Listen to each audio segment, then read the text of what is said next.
Source 1. The War Against Malaria.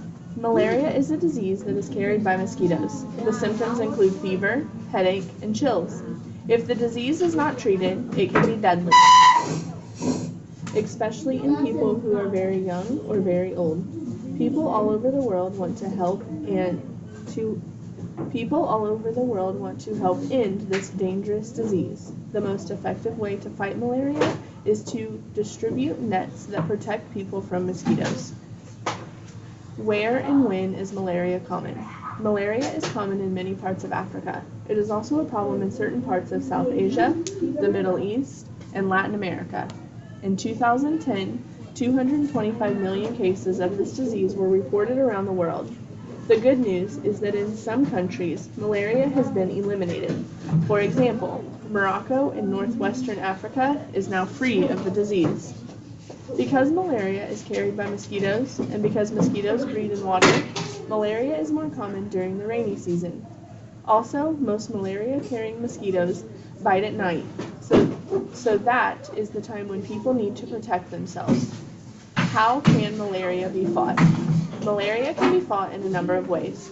Some people believe that developing a malaria vaccine is the best way. A vaccine is a type of medicine that prevents a person from getting a disease.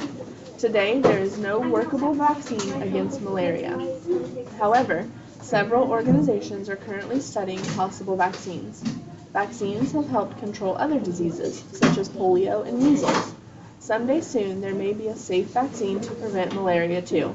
But the world needs ways to fight against malaria in the meantime. For those who become ill with malaria, there is treatment.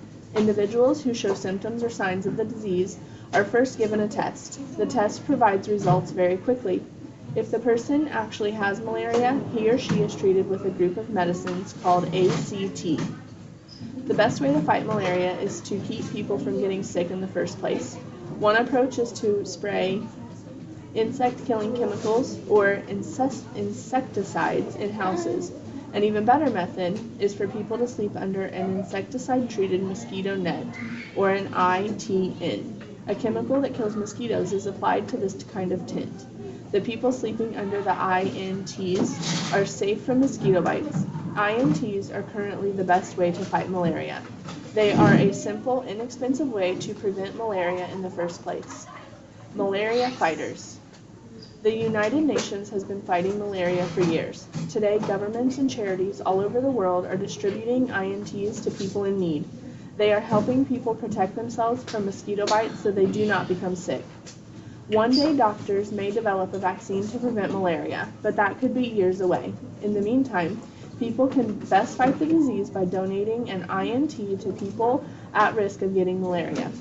The nets do not cost much, and they can make a big difference in saving lives. This is a table that shows the households with INTs in Africa south of the Sahara from 2000 to 2009. So we can look at here and see that in 2000 there were 0 or close to 0, and in 2009 they're at, it looks like, around 45. So this is all of the information from source 1